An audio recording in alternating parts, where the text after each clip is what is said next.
it's Michelle. Welcome back to my channel. Hold up. Hi, it's Michelle. Welcome back to my channel.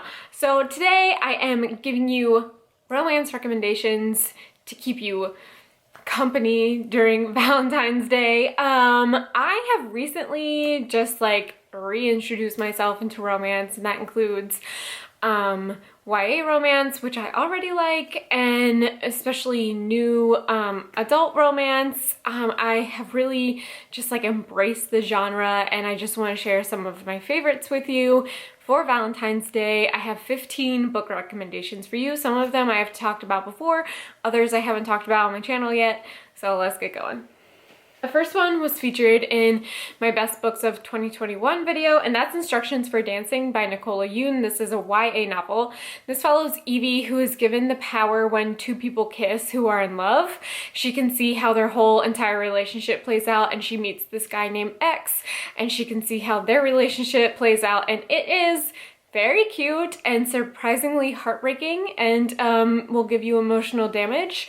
I'm not even kidding. However, I still recommend this one because most of the time I was really happy reading this, and even like the ending is sad but still hopeful. So I would say if you want to maybe have a good cry for Valentine's Day this year, definitely give this one a chance. And it's really short. You can get through it in a couple of days. The next one was also in my best books of 2021 video, and that is The Love Hypothesis by Ali Hazelwood.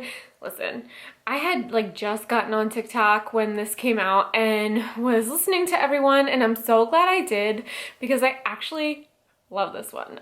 This follows Olive and Adam, who are biology. She's a biology student and he's a professor, and they start a fake dating situation, and you know, things escalate, and I really loved it.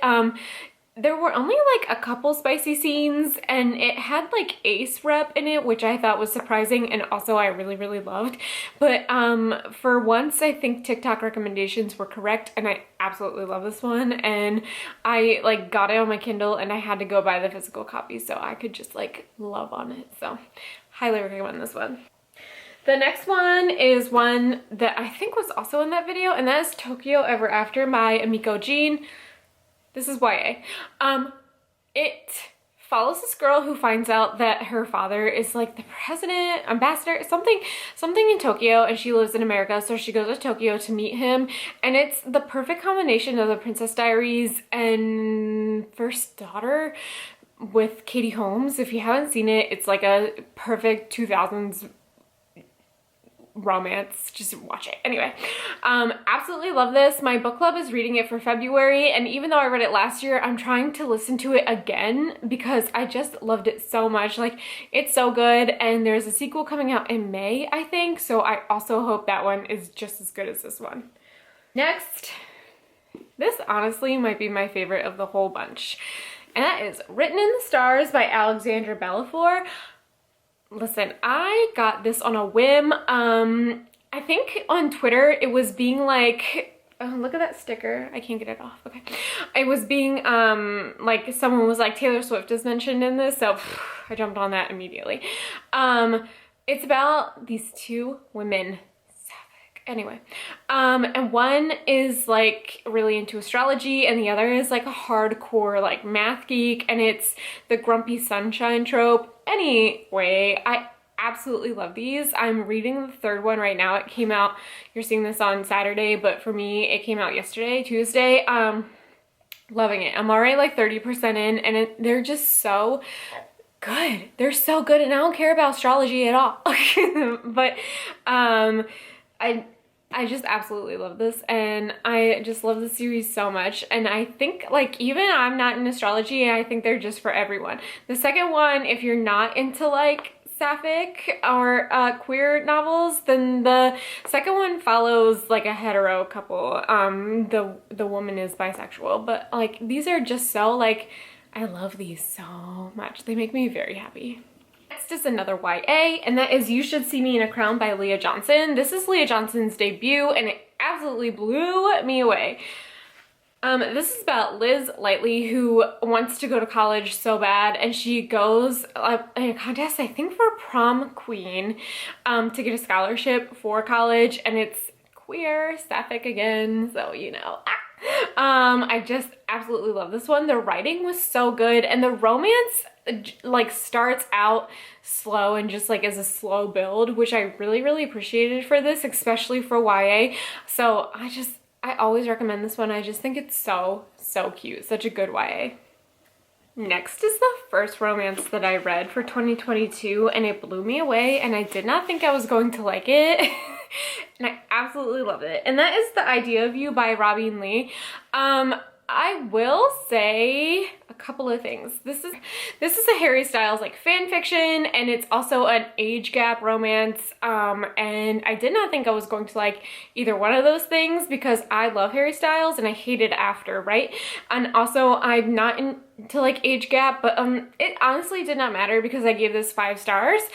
I will say the ending was super surprising and not at all what I was expecting, and I loved it even more because of that. So I don't want to ruin anything if you're like really looking forward to this, but I will say it's not what you're expecting, but I still think it's a romance. So I just absolutely love this, and like I don't care that I love this. I love this so much.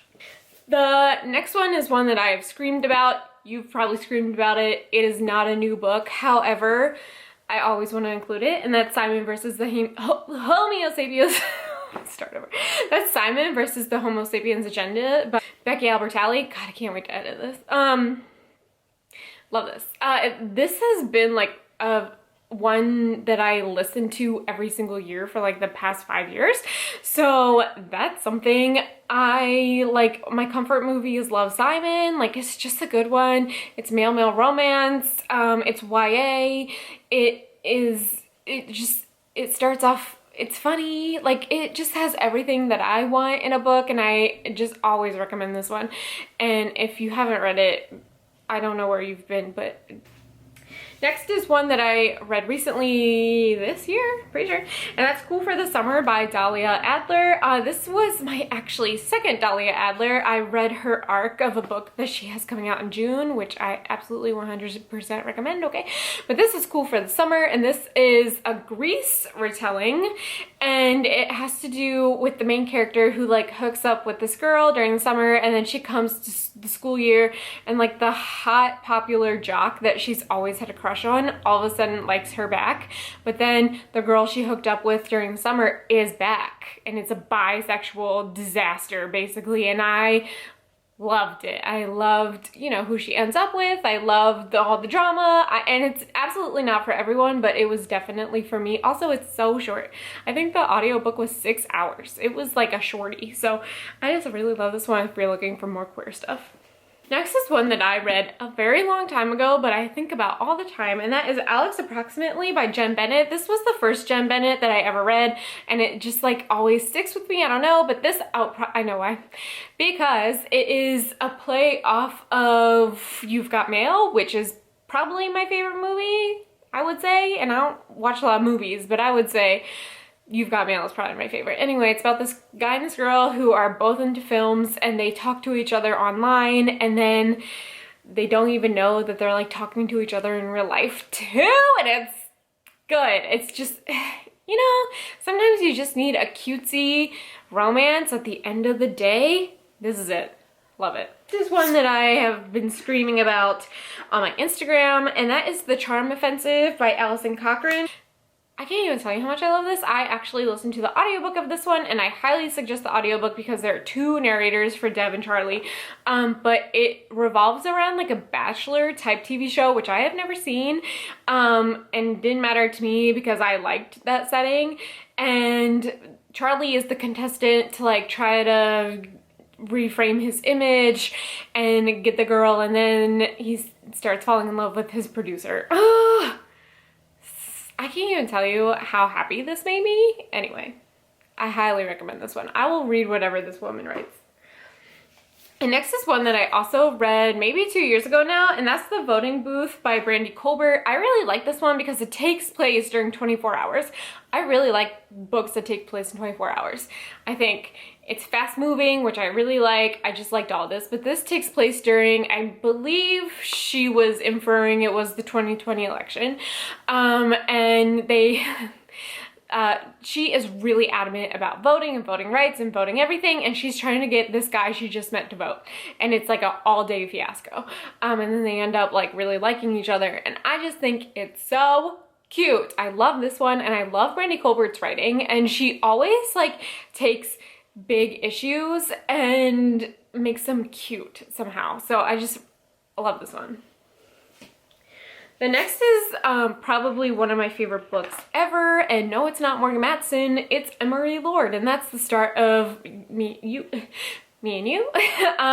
Let me just say, this book came into my life at just like the exact right moment, you know what I mean, when I was really getting into YA contemporaries. But this follows Paige, and her boyfriend, who she had only been dating for a couple of months, drowns, and she is just left feeling like, what the fuck, sad, you know, all these emotions. And then she's just trying to get through the next year of school with everyone like being weird around her because her boyfriend died. And then she meets Max, and it's so good. However, she came out with a sequel to this, and I don't recommend the sequel. I feel like Paige like completely took a step back from who she was becoming at the end of this book, and I just kind of wish that this was a standalone, but I still highly recommend this one. Next is a Taylor Jenkins Reid, and it's not the one you think it's gonna be. It's One True Loves.